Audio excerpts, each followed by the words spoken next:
দিলের কান দিয়া শুনো, কোরআনের দাম আমার মাওলার কাছে কেমন রে পাগল। এই কোরআনের মাদ্রাসা যদি তুমি সময় দিতে পারো, কাল কিয়ামতের ময়দানে আল্লাহর আদালতে এই সময়ের বরকতে আল্লাহ তোমাকে মাফ করে দিবেন।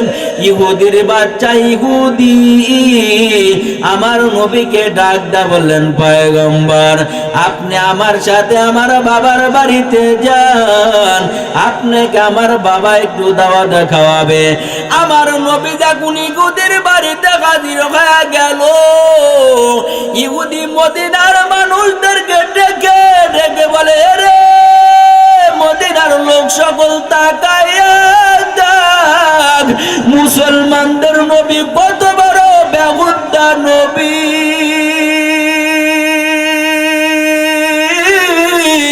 ছোট একটা মাসুম বাচ্চার দাওয়াতে মুসলমানদের নবী আমি ইহুদির বাড়িতে দাওয়াত খাওয়ার জন্য আসলো। এরে নবীর উম্মতের দল, এরে টাঙ্গাইলের মুসলমান যুবক, দিলের কান দিয়া শুনিয়া যাও, আপনার নবী মায়ার নবী আমার ইহুদির বাড়ি থেকে কষ্ট মাখা মুখ লিয়া নবী মসজিদে নববীর দিকে ফিরে গেলেন। আপনার নবী আমার নবী মায়ার নবী আমার মসজিদে নববীতে যাওয়ার পর আবু বকর উমর ওসমান আলী নবীর চেহারার দিকে তাকাইয়া তাকাইয়া দেখে রে পাগল, নবীর মুখটা মনে হয় শুকনা দেখা যায়, নবীকে মনে হয় আবু নবীকে মনে হয় ইহুদি বেইজ্জতি করে দিয়েছেন। হযরতে উমর কিছু হযরতে উমর ডাকতে বললেন, পয়গম্বর আপনি কি নবী ইহুদিকে বেইজ্জতি করে দিছে? এরে নবীর উম্মতের দল, এরে টাঙ্গাইলের মুসলমান যুবক, আমার নবীকে উমর ডাকতে বললেন, পয়গম্বর আপনাকে কি ইহুদির ঘরের বেঈমান বেইজ্জতি করে তারা দিছে? আমার নবী কিছু বলে না রে পাগল, আমার নবী কিছু বলে না। আবু বকর ডাকলেন, উমর ডাকলেন, ওসমান ডাকলেন, নবী কোনো উত্তর দেয় না। আমার নবী মসজিদে নববীর মধ্যে বসিয়া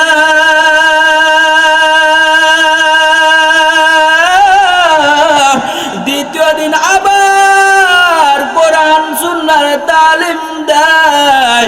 দ্বিতীয় দিন ওই ঘরের ইহুদির ঘরের সন্তান মসজিদে নববীতে আসার পর আপনার নবী আমার নবী মায়ার নবী আমার ডেকে বললেন, ও পয়গম্বর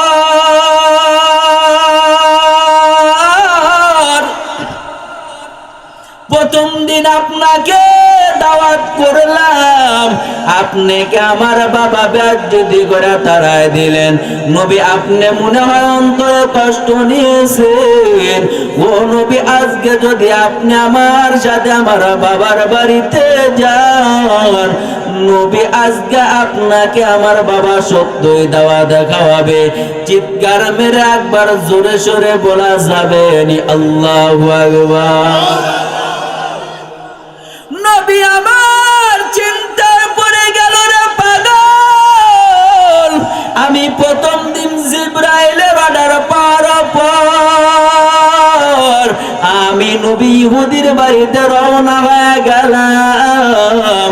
আজকে দ্বিতীয় দিন নবী আমার চিন্তায় পড়ে গেলেন। আল্লাহ পাক তাৎক্ষণিক জিবরাইলকে পাঠায় দিয়ে বলে, ও জিবরাইল যাও আমার বন্ধুর কানে গিয়ে এলান ছড়াইয়া দাও, আমার বন্ধু যেন ইহুদির দাওয়াতটা না খোঁজ করে না দেয়। এই মাসুম বাচ্চার দাওয়াতে নবী যেন ইহুদির বাড়িতে রওনা হয়ে যায়। এর টাঙ্গাইলের মুসলমান যুবক দিলের কান দিয়া শুনো, ছোট মাসুম বাচ্চার সাথে ইহুদির বাড়িতে রওনা হয়ে গেলেন। ওই ইহুদি মদিনার মানুষদেরকে ডেকে ডেকে বলে, মদিনার মানুষ তাকায় দেখো মুসলমানদের নবী কত বড় বেহুদা নবী। একদিন আর 2 দিন আমি নবীকে তাড়ায় দিলাম, 2 দিনের মাথায় নবী আমার বাড়িতে দাওয়াত খাওয়ার জন্য আসলেন। প্রথম দিন নবীকে বেইজ্জত করে দেয়, দ্বিতীয় দিন নবীকে বেইজ্জত করে তাড়ায় দেয়। আমার নবী দ্বিতীয় দিন অন্তরে কষ্ট লইয়া নবী আমার মসজিদে নববীতে চলে গেলেন। মসজিদে নববীতে যাওয়ার পর আবু বকর, উমর, ওসমান, আলী নবীকে ডাকতে বললেন, ও পয়গম্বর, আজকেও আপনার মুখটা শুকনা দেখা যায়। নবী আপনি বলেন ইহুদির ঘরের বেঈমান আপনার সাথে কোনো খারাপ আচরণ করছেনি? চিৎকার মেরে বলা যাবে নি একবার আল্লাহু আকবার। আমার নবী আবু বকর, উমর, ওসমান, আলী কেউ কিছু বলে না রে পাগল। নবী আমার 3য় দিন আবার মসজিদে নববীতে কোরআন সুন্নাহর তালিম দেয়। ওই ছোট বালক ইহুদির ঘরের সন্তান 3য় দিন আমার নবীকে ডেকে বললেন, পয়গম্বর, একদিন আর 2 দিন আপনাকে আমার বাবা বেইজ্জত করে তাড়ায় দিল।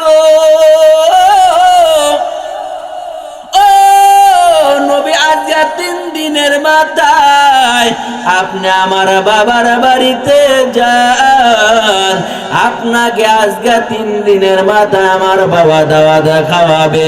আমার নবী জিবরাইলের অপেক্ষায় আল্লাহ বাগদাদ পুলিশ জানায় দেয়, ওরে জিবরাইল যাও আমার বন্ধুর কানে আওয়াজ ছড়ায় দাও, আমার বন্ধু যেন ইহুদির বাড়িতে দাওয়াত খাওয়ার জন্য যায়। কিতাবের লেখক লেখেন জিবরাইলের আওয়াজ পাওয়ার পর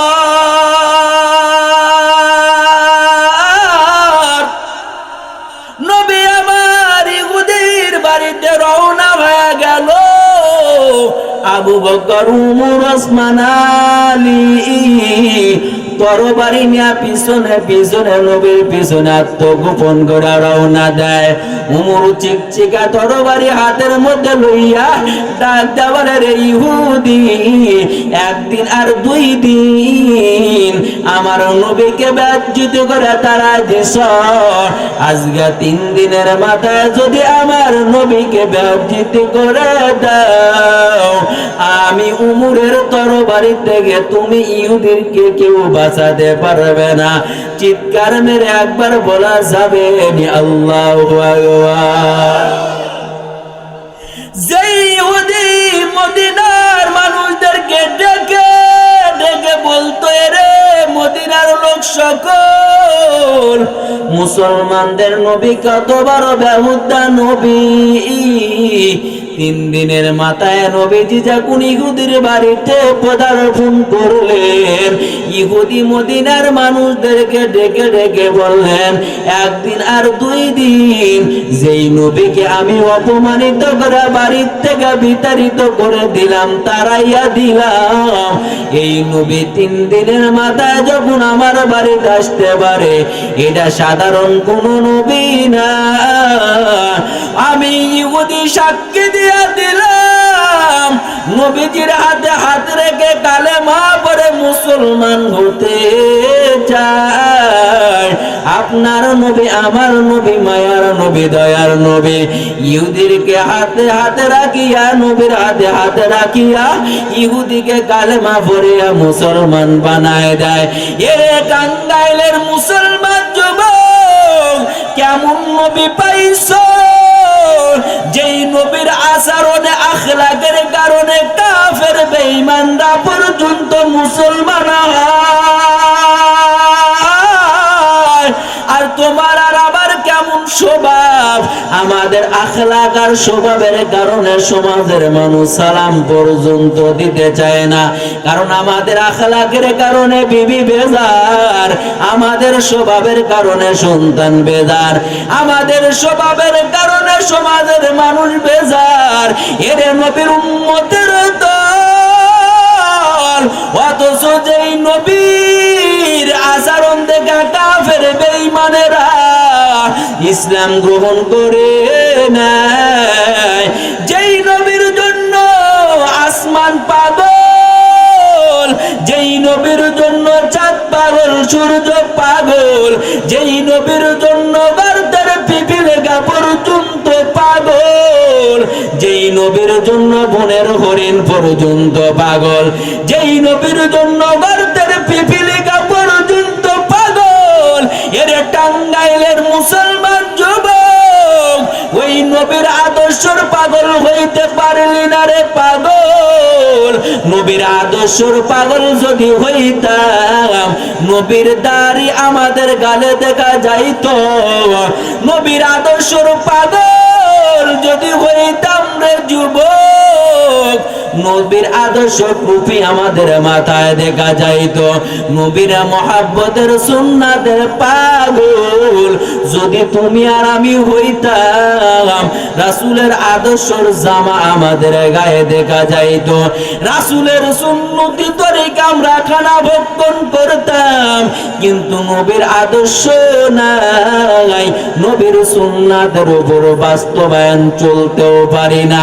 এর নবীর উম্মতের দল, যেই নবীকে না বানাইলে দুনিয়ার কোন কিছু আমার আল্লাহ বানাইতেন না। আজ ওই নবীর উম্মত হওয়ার পর নবীর সুন্নতটাকে বাস্তবায়ন করতে পারলা না।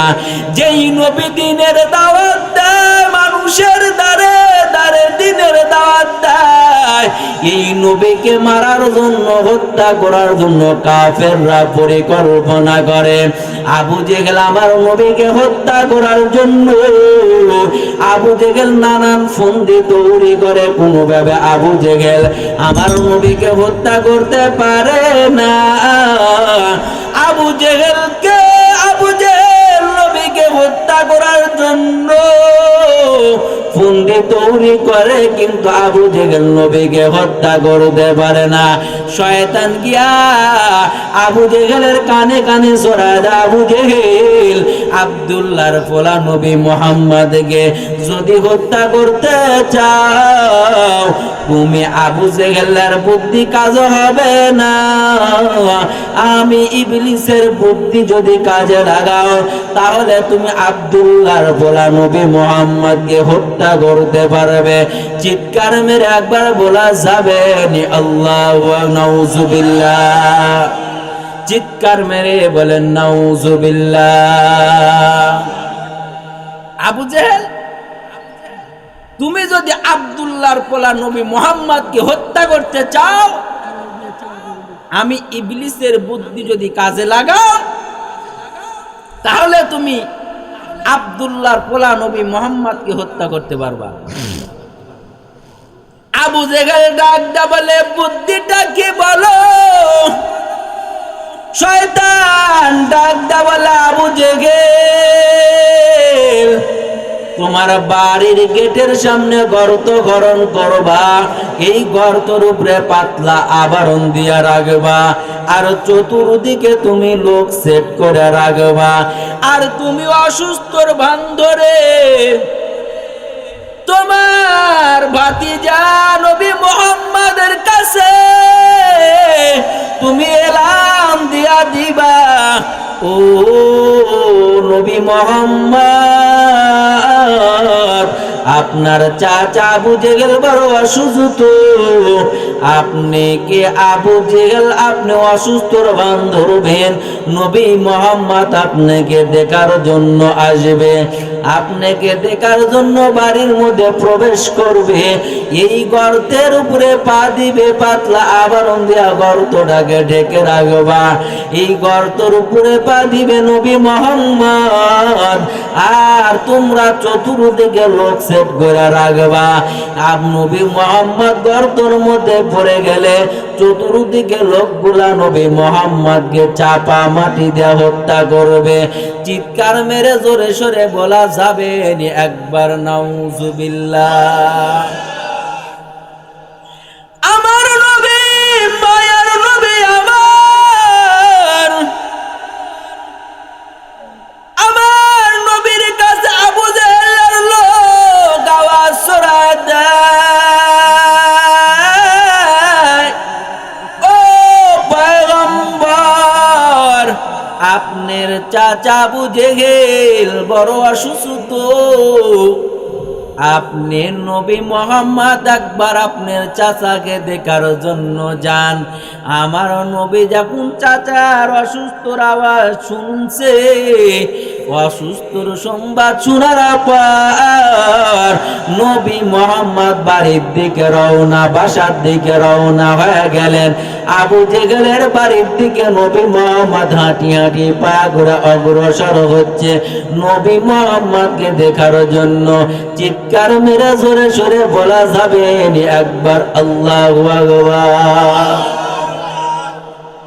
নবী মুহাম্মদ আবু জেহেলের বাড়ির দিকে রওনা হয়ে গেছে রে পাগল। আবু জেহেলের বাড়িতে ঢুকবে ভাব, এমন সময় আল্লাহ জিবরাইলকে পাঠিয়ে দিয়া বলে, জিবরাইল আমার বন্ধু নবী মুহাম্মদের কাছে আওয়াজ ছড়ায় দাও, আমার বন্ধু তো গায়েব জানে না, আমার বন্ধু তো গায়েব জানে না, আবু জেহেল অসুস্থ না, নবী আপনাকে হত্যা করার জন্য আবু জেহেল বাড়ির গেটের সামনে গর্ত খনন করে আবু জেহেল অসুস্থর বান্ধরে ফোন দিয়ে তৈরি করতেছে। এরে নবীর উম্মতের দল যুবক, এরে টাঙ্গাইলের মুসলমান যুবক, আমার নবী যখন এই আওয়াজ শুনছেন, জিবরাইল যখন নবীকে আওয়াজ পৌঁছায় দিল, জিবরাইলের কথা শোনার পর নবী আমার আবু জেহেলের বাড়ির গেটের সামনে থেকে বিদায় হয়ে চলে যায়। আমার নবী, আপনার নবী, মায়ার নবী আমার আবু জেহেলের বাড়ির মধ্যে প্রবেশ করে না রে পাগল। নবী যখন আবু জেহেলের বাড়ির মধ্যে ঢুকে না, আবু জেহেলের বাড়ির সামনে থেকে নবী যখন বিদায় নিয়ে চলে যায়, যেই মাত্র নবী চলে যাইতেছে আবু জেহেলের কাছে, আবু জেহেলের চেলার আগে খবর ছড়া দেওয়া নেতা, আপনার ভাতিজা নবী মুহাম্মদ বাড়ির মধ্যে ঢুকে না, আপনার ভাতিজা বাড়ির গেটের সামনে থেকে বিদায় নিয়ে চলে যায়। আবু জেহেল ডেকে ডেকে বলে, ধরো আব্দুল্লাহর পোলা নবী মুহাম্মদকে আটকাইয়া দাও। আবু জেহেল ধর কয়েকটা দৌড় দিছে, যেই গর্ত খনন করছে নবী মুহাম্মদকে হত্যা করার জন্য, ওই গর্তের মধ্যে আবু জেহেল নিজে গিয়া পড়ছে। চিৎকার মেরে জোরে সোরে বলা যাবে একবার আল্লাহু আকবার। আবু জেহেল গর্তের মধ্যে পড়ছে তো পড়ছে, চতুর্দিকে লোক সেট করে রাখছে নবী মুহাম্মদকে হত্যা করার জন্য। ওই লোকগুলা আবু জেহেলকে গর্ত থেকে উঠাইতে চায়, আবু জেহেলকে গর্ত থেকে উঠাইতে পারে না রে পাগল। আবু জেহেল ডাকতে বলে, কারণ কি রে? বলা নবী মুহাম্মদকে হত্যা করার জন্য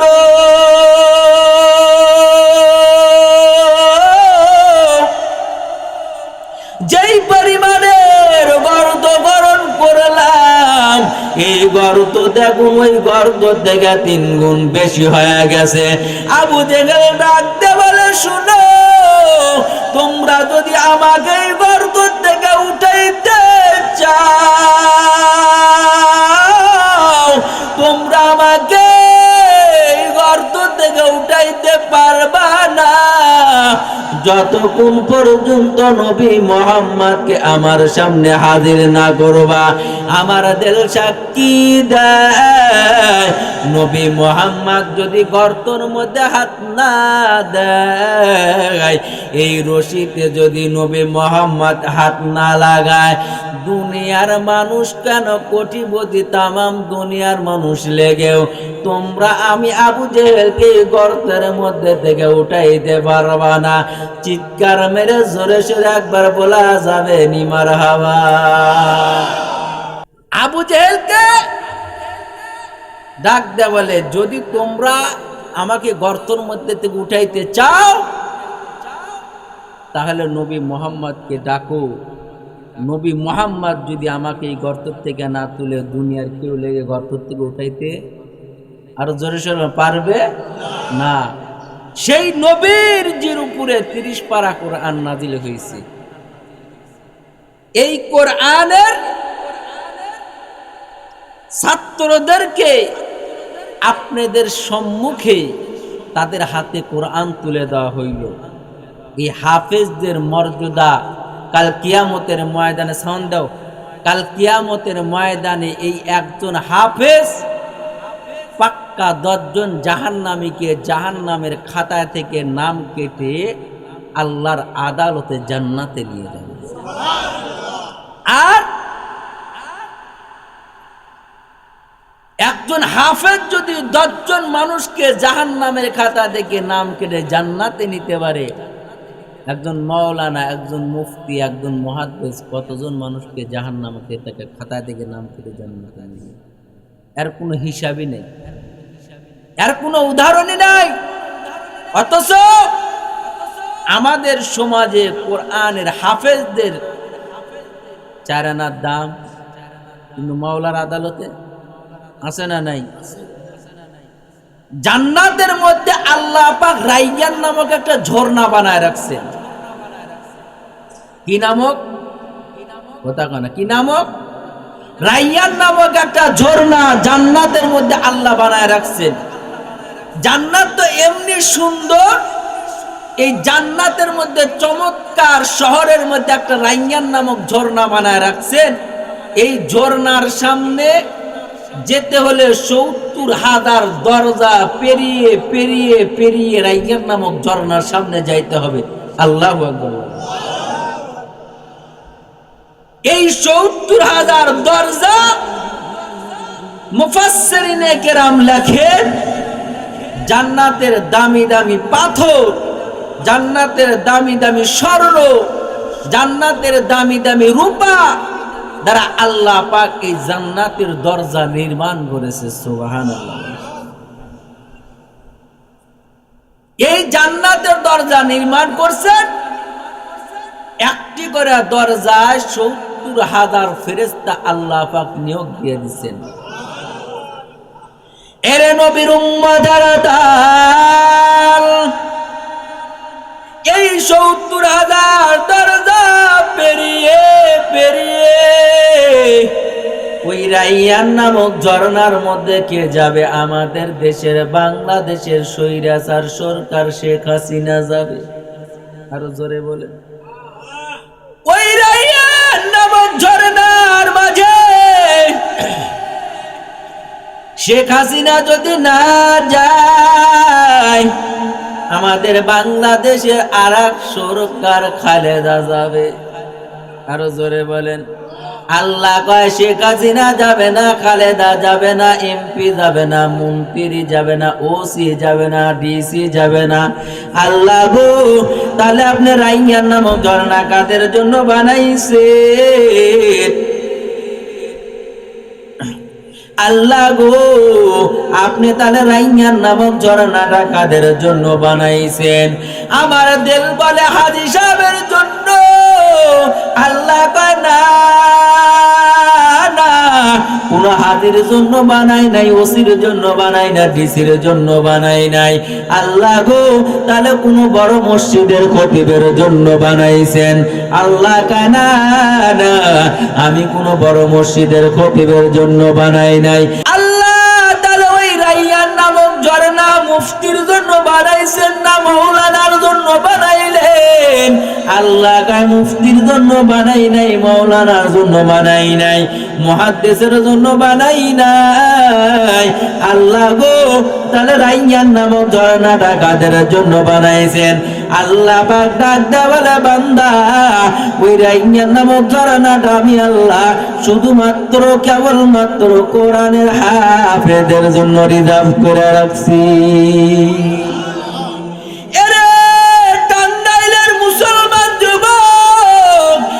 মাদ্রাসায় যদি একটা সন্তানকে হাফেজ বানাইতে পারো,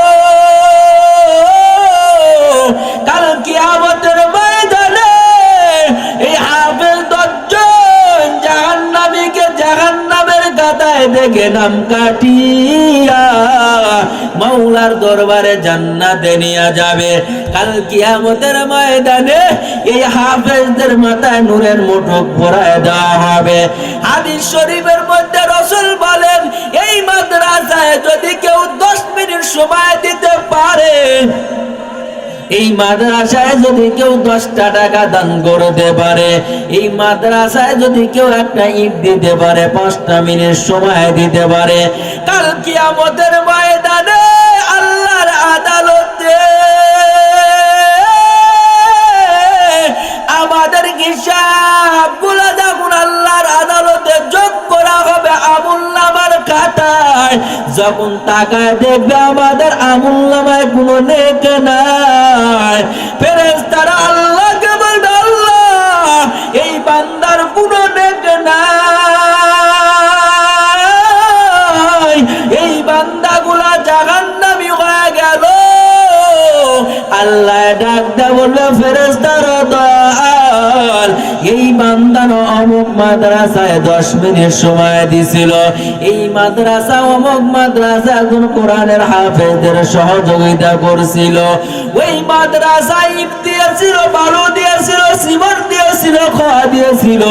আল্লাহ বলার পর ফেরেশতারা বলবে, হ্যাঁ মাওলা দিয়েছিল। আল্লাহ ডাক দেয়া বলবে, ফেরেশতার দল, যেই বান্দাগুলাকে আমি আল্লাহকে দেখে নাই, আমি রাসূলকেও দেখে নাই, আমি আল্লাহকেও দেখে না, আমার নবী রাসূলকেও দেখে নাই, আমার জান্নাত জাহান্নামও দেখে নাই, আমার জান্নাত জাহান্নাম না দেখিয়া যেই বান্দা আমি নবীর মাদ্রাসায় 10 টাকা 20 টাকা করে টাকা দান করলো, কাল কিয়ামতের ময়দানে আল্লাহর আদালতে এইগুলা যোগ দিয়ে আমাদেরকে বিনে হিসাবে জান্নাতে দিবে। শুনবাই তো শুধু এই কোরআনের কেমন মর্যাদা। 5 মিনিট পরে একটা কথা শুনে, হযরত ওমরের নাম শুনছেন?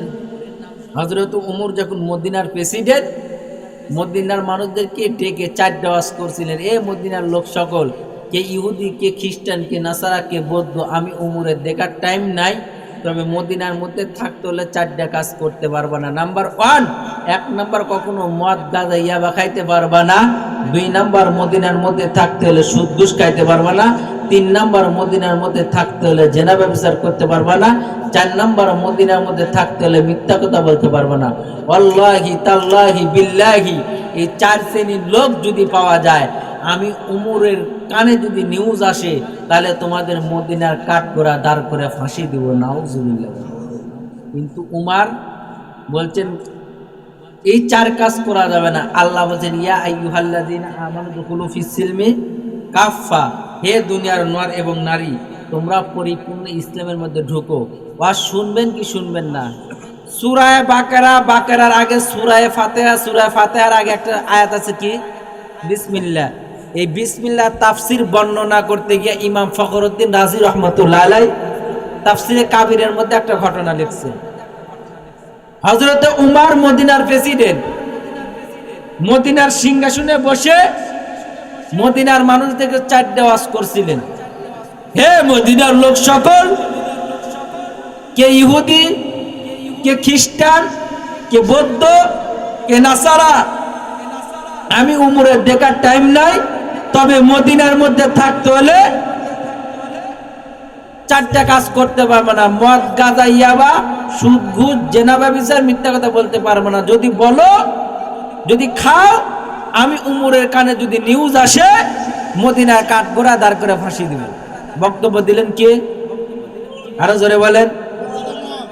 হযরতে উমর বক্তব্য দেওয়ার পর উমর বাসার দিকে রওনা হয়ে গেলে, বাসার দিকে রওনা হয়ে যাওয়ার পর, বাসার দিকে রওনা হয়ে যাওয়ার পর প্রতিমধ্যে দাঁড়াইয়া দাঁড়াইয়া আল্লাহর এক বান্দা প্রতিমধ্যে দাঁড়াইয়া দাঁড়াইয়া মদ পান করতেছে। মদ পান করার কারণে মাথাটা মাতলামে শুরু হয়ে গেল। মদ পান করার কারণে চোখটা অন্ধকার অন্ধকার কুয়াশার মতন দেখা যায়। কিন্তু যে রাস্তায় দাঁড়াইয়া আল্লাহর বান্দা যুবক মদ পান করে, ওই রাস্তায় হাঁটি হাঁটি পা করে হযরতে উমর অগ্রসর হয়। চিৎকার মেরে বলা যাবে একবার আল্লাহু আকবার। যুবক প্রতিমধ্যে দাঁড়াইয়া দাঁড়াইয়া গোপনে মদ পান করে রে পাগল।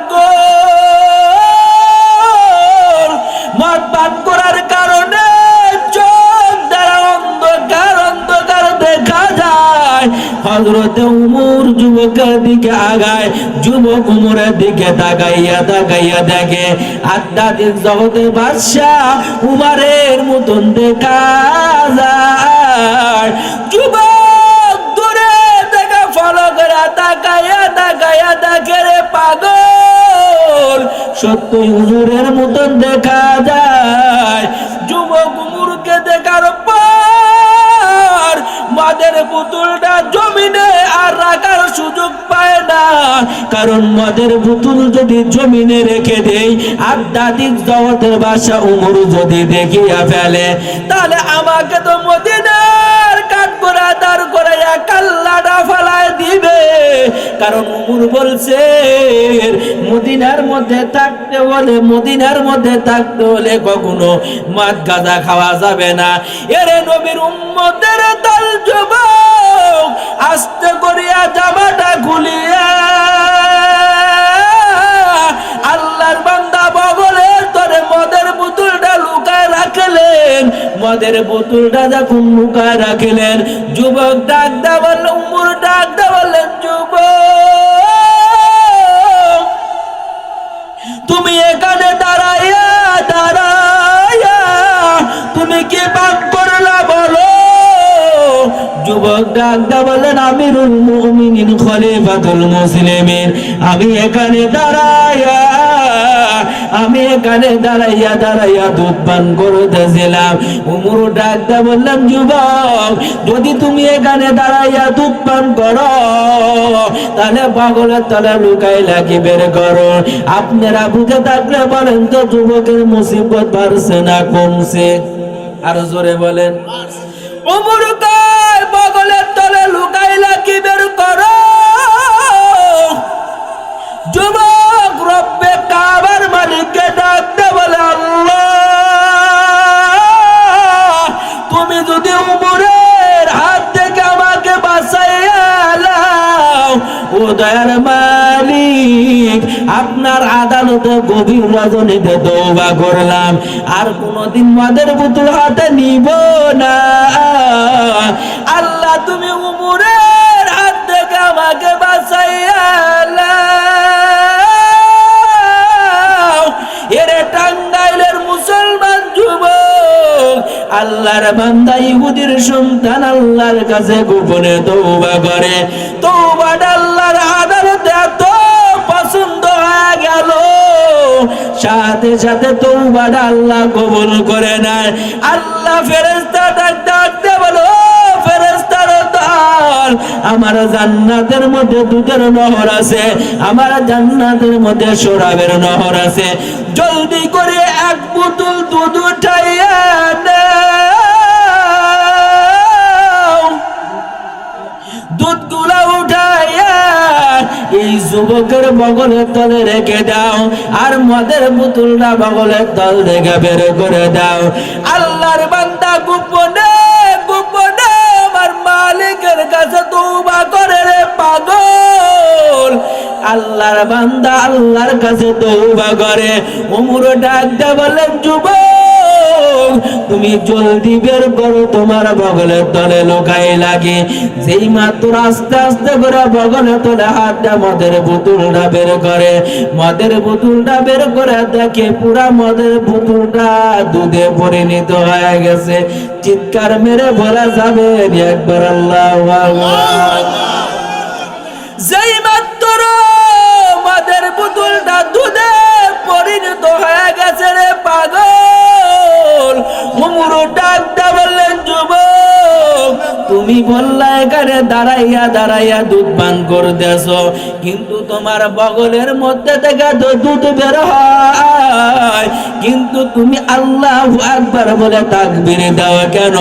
যুবক ডাক দিয়ে বলেন, আমিরুল মুমিনিন খলিফাতুল মুসলিমিন শুনেন, আপনি যেদিন মদিনার মধ্যে দাঁড়ায়া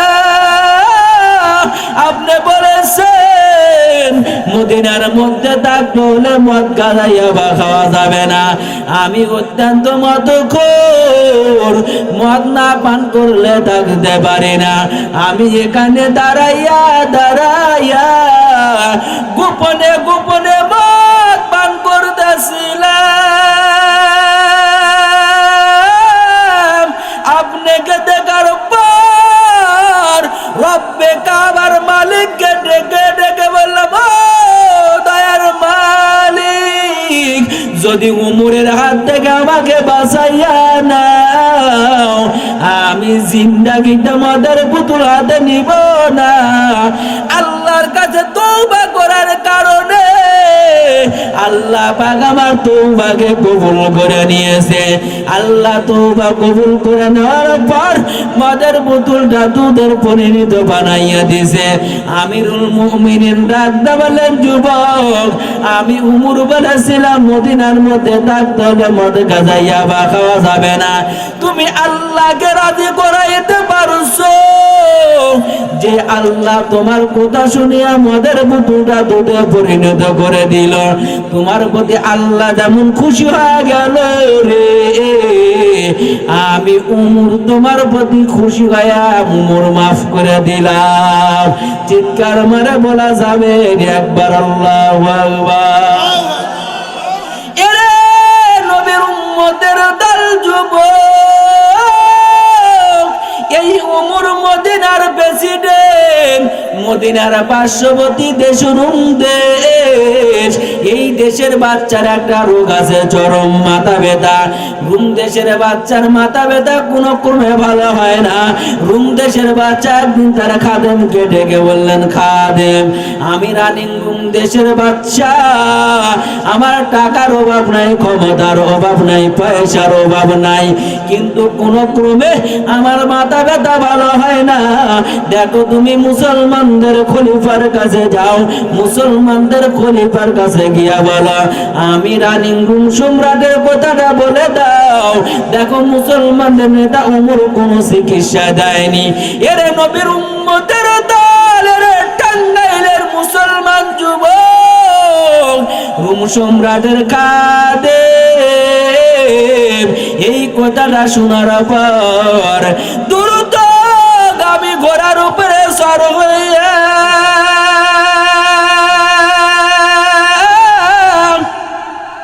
মদিনার দোলা 3 দিন যাব দূরায়া। মদিনায় যাওয়ার পর মদিনার মানুষদেরকে ডেকে ডেকে বলে, এরে মদিনার লোক সকল, তোমাদের দেশের বাদশা উমরের সিংহাসনটা দেখায় দাও, আমি অত্যন্ত একটা জরুরি কাজে আসলাম তোমাদের বাদশার সাথে দিদার করার জন্য। মদিনার মানুষ ডেকে ডেকে বলে, আগন্ত আমাদের দেশের বাদশাহ উমরের কোনো সিংহাসন নাই, তবে উমরের দিদার যদি পেতে চাও ওই মসজিদে নববীতে গেলে উমরের দেখা পাবে। এরে নবীর উম্মতের দল, এ টাঙ্গাইলের মুসলমান যুবক, আল্লাহর বান্দা, এই নিউজ পাওয়ার পর দ্রুতগামী ঘোড়াটাকে মসজিদে নববীর সামনে বাঁধলেন। মসজিদে নববীর সামনে বাঁধার পর যখন মসজিদে নববীর মধ্যে উকি মেরে ভুলকি মেরে ঢুকে দেখেন আধ্যাত্মিক জগতের বাদশাহ উমর মাওলা পাকের কুদরতি কদমে সিজদায় পড়ে আছে। চিৎকার মেরে বলা যাবে একবার আল্লাহু আকবার। হযরত উমর মাওলার দরবারে নামাজের সিজদায় পড়ে আছে রে পাগল। হযরত উমর ডানে বামে সালামটা ফিরায় দিলেন। ডানে বামে সালাম ফিরা দেওয়ার পর রুম দেশের প্রেসিডেন্টের গোলাম উমরকে ডাক দিয়ে বলেন, হযরত আমি হলাম রানী রুম দেশের প্রেসিডেন্টের গোলাম, আপনার কাছে আমাদের রুম সম্রাট পাঠাইছে। আমাদের দেশের বাচ্চার একটা রোগ আছে, চরম মাথা ব্যথা, এত পানি পড়া, এত তেল পড়া, এত চিকিৎসা, এত ট্রিটমেন্ট করেছে, কোনো কমে আমাদের দেশের বাচ্চার মাথা ব্যথা ক্লিয়ার হয় না। আপনি মুসলমানদের খলিফা, আপনার কাছে আমাদের দেশের বাদশা পাঠাইলো, আপনি কোনো চিকিৎসা দিতে পারবেন নি। যেই মাত্র এই কথাটা বললেন হযরত উমর মাথার মধ্যে হাত দেয়া টুপি কানা খুলে যুবকের সামনে ধরছে। চিৎকার মেরে জোরে সরে বলা যাবে নাকি একবার সুবহানাল্লাহ। যেই মাত্র টুপি কানা খুলে যুবকের সামনে ধরছে, যুবক উমরের দিকে রাঙ্গা রাঙ্গা চোখ করে তাকায় ডাকতে বলো, মুসলমানদের খলিফা, মুসলমানদের নেতা শুনো, আমাদের দেশের বাচ্চা ইহুদি, আমাদের দেশের বাচ্চা টুপি পরিধান করতে চায় না। উমরও ডাকতে বললেন, যুবক যদি উমরের চিকিৎসা নিতে চাও, আমি উমর আল্লাহর তাওয়াক্কুল করে বলে দিলাম, রাসূলের আদর্শ টুপি যদি তোমাদের বাচ্চার মাথা লাগাইতে বলো, আমি উমর আল্লাহর তাওয়াক্কুল করে বলে দিলাম, এই টুপি লাগানোর কারণে তোমাদের দেশের বাচ্চার মাথা ব্যথা ক্লিয়ার হয়ে যাবে। চিৎকার মেরে জোরে সরে বলেন আল্লাহু আকবার। যুবক উমরকে ডাক দে বলুন, মুসলমানদের খলিফা উমর, দেন টুপি কানা দেন, আমি টুপি কানা নিয়ে যাই দেখি রুম সম্রাট মাথায় দেয় কিনা। কিতাবালা লেখেন টুপি নিয়ে রুম দেশের দিকে রওনা হয়ে গেলেন। রুম দেশের মধ্যে যাওয়ার পর রুম দেশের বাচ্চা ডাক দেয় বলে, যুবক মুসলমানদের খলিফা কোনো চিকিৎসা দিছেনি? যেই মাত্র বলতে চিকিৎসা দিছেনি, পকেট থেকে টান দিয়া টুপি কানা বের করে রুম সম্রাটের সামনে ধরছে। রুম সম্রাট যুবকের দিকে রাঙ্গা রাঙ্গা চোখ করে তাকায়। রুম সম্রাট যুবককে ডাকতে বলে, যুবক তুমি কি বলো নাই আমি রুম দেশের প্রেসিডেন্ট, রুম সম্রাট টুপি পরিধান করে না? যুবক ডাকতে বলে, নেতা আমি মুসলমানদের খলিফাকে বলেছিলাম, কিন্তু মুসলমানদের খলিফা উমর এই টুপি ছাড়া দ্বিতীয় কোনো চিকিৎসা দিতে রাজি না। তবে উমর বলেছেন এই টুপি যদি আপনি মাথায় লাগান, ইনশাআল্লাহ আপনার মাথা ব্যথা ভালো হয়ে যাবে। রুম দেশের বাচ্চা টুপি কাটা হাতে নিয়ে কামরার দিকে রওনা হয়ে গেল। কামরার ভিতরে গিয়ে টুপ গোপনে গোপনে মাথায় টুপি লাগায় ইমাম ফখরুদ্দিন রাজি রাহমাতুল্লাহি আলাইহি তাফসিরে কাবিরের মধ্যে লেখছে, টাঙ্গাইলের মুসলমান যুবক যেই মাত্র রুম সম্রাট টুপি কানা মাথায় লাগাইছে, টুপি লাগানোর কারণে চোখের নিমিষে মাথা ব্যথা ক্লিয়ার। যেই মাত্র টুপি খুলে মাথা ব্যথা শুরু, টুপি লাগালে মাথা ব্যথা ক্লিয়ার, টুপি খুললে মাথা ব্যথা শুরু। তবে রুম সম্রাট টুপি হাতের মধ্যে নিয়ে না রে আর চারে, কিন্তু তাকায় দেখে টুপির মধ্যে কি জানি লেখা, রুম সম্রাট নিজে পড়তে পারে না। রুম সম্রাটের খাদেমকে ডেকে বলেন, খাদেম, আমার দরবারে দুইটা আলেম আছে, তৌরাতের আলেম। আমার দরবারে তৌরাতের আলেম আছে, ইনজিলের আলেম আছে। এই দুইটা আলেমকে তুমি আমার দরবারে ডাকো। এই দুইটা আলেম থেকে আমি টুপির ফয়সালা নিতে চাই। এরা টাঙ্গাইলের মুসলমান যুবক, এরা পদ্মার মাগো, দিলের কান দিয়া শুনিয়া যাও। তৌরাতের আলেমকে হাজির করা হয়, তৌরাতের আলেমকে টুপিখানা ধরা দেওয়ার পরে রুম সম্রাট ডাকতে বলে, মাওলানা তুমি বলো এই টুপির মধ্যে কি লেখা? তৌরাতের আলেম টুপিখানা নিয়ে বলে, রুম সম্রাট এই টুপির মধ্যে কিছু নাই। রাজা ডাকতে বলে, না না, যদি টুপির মধ্যে কিছু না হয় তাহলে মাথা ব্যথা ক্লিয়ার হওয়ার কথা না। যেই বাচ্চা টুপি পরতে চায় না, এই বাচ্চা কোন মাথায় দেখে টুপি খোলে না। তৌরাতের আলেম কয় টুপির মধ্যে কিছু নাই। ইনজিলের আলেমকে ডাকা হলো, ইনজিলের আলেমকে ডাকতে বলে, মাওলানা তুমি বলো তো এই টুপির মধ্যে কি লেখা? ইনজিলের আলেম টুপি কানা হাতে নেওয়ার পর অঝর নয় কাঁদে। এক আলেম কয় টুপির মধ্যে কিছু নাই, আর এক আলেম টুপি লিয়া কান্না আরম্ভ করলেন। ইনজিলের আলেম টুপি নিয়ে কাঁদে। রুম সম্রাট ডাকতে বলে, মাওলানা তোমাকে ধমক দেই নাই, গালি দেই নাই, তুমি টুপি নিয়ে কেন কাঁদো? মাওলানা ডাকতে বলে, রুম সম্রাট এই টুপির মধ্যে লেখা কোরআনের প্রথম আয়াত বিসমিল্লাহ চিল্লায় বলা যাবে নি একবার আল্লাহু আকবার। রুম সম্রাট মনে মনে চিন্তা করে, কারণ কি রে? টুপির মধ্যে কোরআনের প্রথম আয়াত বিসমিল্লাহ লেখা থাকার কারণে যদি মাথা ব্যথা ক্লিয়ার হয়, আমার দিল বলে এই মুরের হাতে হাত রেখে যদি নবীর কালেমা পড়ে মুসলমান হইতে পারি, আমার দিল বলে কোরআনটাকে যদি নিজের বন্ধু বানায় নিতে পারি, ইহ জগৎ পর জগতে কোন জগতে মাথা ব্যথা থাকতে পারে না। চিৎকার মেরে আওয়াজ দিয়ে বলেন ঠিক নাকি ব্যাঠি? রুম সম্রাট মন্দিরের পরিষদের মধ্যে থেকে কিছু মানুষকে ডাকলেন।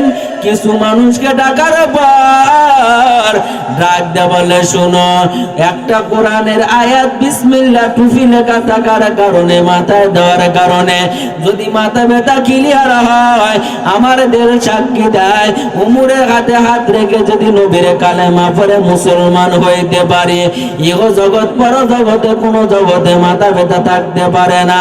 তোমরা কে কে আসো উমরের হাতে হাত রেখে নবীর কালেমা পড়ে মুসলমান হতে চায়? এরে নবীর উম্মতের দল, সংক্ষেপে বলে দেই, আল্লাহর বান্দা রুম সম্রাট হযরত উমরের হাতে হাত রেখে কালেমা পড়ে মুসলমান হয়ে গেলেন। কিন্তু পরবর্তীতে একজন রাজা যখন ক্ষমতার পার্লামেন্টে বসলেন, ক্ষমতার পার্লামেন্টে বসার পর তাকাইয়া তাকাইয়া দেখে আমার আগেকার রাজা হযরত উমরের দেওয়া টুপি রাসূলের আদর্শ মাথায় লাগার কারণে উমরের হাতে হাত রেখে নবীর কালেমা পড়ে মুসলমান হয়ে গেছে। কিন্তু এই উমরের নাম আমার দিলের মধ্যে জাগলে ভূমিকম্প শুরু হয়। চিৎকার মেরে একবার বলা যাবে আল্লাহু আকবার। আমার আগেকার রাজা উমরের দেওয়া টুপি পরিধান করার কারণে মুসলমান হয়ে গেছে, কিন্তু উমরের নাম শুনলে আমার দিলের মধ্যে ভূমিকম্প শুরু হয়। রোম দেশের রাজা মন্ত্রী পরিষদের মধ্যে থেকে মানুষদেরকে ডেকে বলে, শোনো, তোমরা যদি কেউ উমরের কাল্লা কেটে আমার দরবারে হাজির করতে পারো, লগত লগত পুরস্কার 3টে। 1 নাম্বার, আমার সুন্দরী রূপসী কুমারী একটা মাইয়া আছে, এই মাইয়াটাকে তোমার সাথে বিয়া দিব। 2 নাম্বার, রোম সম্রাটের অর্ধেক লিখে দিব। 3 নাম্বার, 100 লাল ঘোড়া পুরস্কার দিব। কিন্তু শর্ত হলো উমরের কাল্লা কেটে আমার দরবারে হাজির করতে হবে। বুঝে থাকলে বলেন তো, কথাটা যত সহজ মনে করে যতটা কি সহজ? আরো জোরে বলেন। তাফসিরে কাবিরের মধ্যে আল্লাহ এক বান্দার নাম লেখছে, নাম ছিল তোয়ালিয়া। তোয়ালিয়া ডাক দেওয়ালেন, আমি পারবো উমরের কাল্লা কাটতে। উমরের কাল্লা কাটার জন্য মদিনা মুনব্বরা চলে গেলেন। যুবক দাঁড়ায় বলে, আমি পারবো উমরের কাল্লা কাটতে। রোম সম্রাটের কথা শোনার পর চিকচিকে একটা তরবারি খামের মধ্যে ঢুকায় দ্রুতগামী ঘোড়ার উপরে সর হইয়া মদিনায় মুনব্বরায় চলে গেলেন। মদিনার মধ্যে যাওয়ার পর মদিনার মানুষদেরকে ডেকে ডেকে বলেন, এরে মদিনার লোক সকল, তোমাদের দেশের বাচ্চা উমরের সিংহাসনটা দেখায় দাও, আমি অত্যন্ত একটা জরুরি কাজে আসছি। আমি তোমাদের বাচ্চা উমরের সাথে একটু দিদার করতে চাই। মদিনার মানুষ ডাকতে বলে, রে আগন্ত মুসাফির যুবক, আমাদের উমরের কোনো সিংহাসন নাই। উমর সারা রাত মদিনার গলিতে ঘুরে ঘুরে পাহারা দেয়। দিনের বেলা একটু মসজিদে নববীর পাশে একটা বাগান আছে, তাফসিরে কাবিরের মধ্যে এই বাগানের নাম লেখছে সুখে বেলাল। এই বাগানের মধ্যে উমর দিনের বেলা একটু ঘুমায়। এরা নবীর উম্মতের দল যুবক, এরা টাঙ্গাইলের মুসলমান যুবক। যুবক মনে মনে চিন্তা করে, এই তো আমি লোকেশন পেয়ে গেলাম, এই খেজুরের বাগানের মধ্যে ঢুকবো, আর উমর এই খেজুরের বাগানের মধ্যে ঘুমাইতে আসবে। আমি খেজুরের বাগান থেকে উমরের কাল্লা কেটে নিয়ে চলে যাব। আল্লাহর বান্দা চিন্তা করে, চিন্তা করে করে খেজুরের গাছে একটা লম্বা একটা ঝাপড়া গাছ থেকে চয়েস করে নিলেন। ওই খেজুরের গাছের মাথার উপরে আল্লাহর বান্দা উঠিয়া চিকচিকা তরবারি খামের মধ্যে লুকাইয়া চিন্তায় পড়ে গেল, উমার এই বাগানে ঢুকবে। তাকায় দেখে হাঁটি হাঁটি পা করে উমার বাগানের মধ্যে ঢুকতেছে। হযরত উমার বাগানের মধ্যে ঢুকার পর আল্লাহর বান্দা যুবক তোয়ালিয়া যেই খেজুরের গাছের মাথার উপরে আত্মগোপন করে চিকচিকা তরবারি লিয়া দাঁড়ায় রইলেন। উমর আসিয়া এই খেজুরের গাছের গোড়ার সাথে মাথা লাগাইয়া খেজুরের পাতার বিছানার উপরে উমর ঘুমাইয়া গেলেন। এর নবীর উম্মতের দল যুবক, অর্ধ পৃথিবীর খলিফা, মুসলমানদের নেতা উমর, যেই নবী যেই উমরের সম্পর্কে নবী বলেছেন, লাউ কানা বাদি নাবিয়্যান লাকানা উমর, আমি উমর, আমি নবীর পরে যদি নতুন কোন নবী হইতো, আমার সাহাবী উমর হইতো নতুন নবী। অর্ধ পৃথিবীর খলিফা উমর, যেই উমরের কোনো বডিগার্ড নাই, রাতের বেলা মদিনার গলি একা একা ঘুরিয়া ঘুরিয়া পাহারা দেয়। এই উমরের বিছানা খেজুরের পাতার বিছানা, আর এই উমরের বালিশ হইল খেজুরের গাছের গোড়া শিকড়। এরা নবীর উম্মতের দল। আর আমাদের বাংলাদেশের নেতারা ক্ষমতায় গেলে আমেরিকা একেবারে তৈরি করে, আছে না নাই? আরো জোরে বলেন। ক্ষমতায় গেলে তার বাড়ি ধানমন্ডিতে হয়, ক্ষমতায় গেলে তার বাড়ি ভারতে হয়, ক্ষমতায় গেলে তার বাড়ি কানাডা হয়। কিন্তু অর্ধ পৃথিবীর খলিফা উমর খেজুরের পাতার বিছানা ঘুমায়। আল্লাহর বান্দা যুবক গাছের উপরে দাঁড়াইয়া দাঁড়াইয়া চিন্তা করে,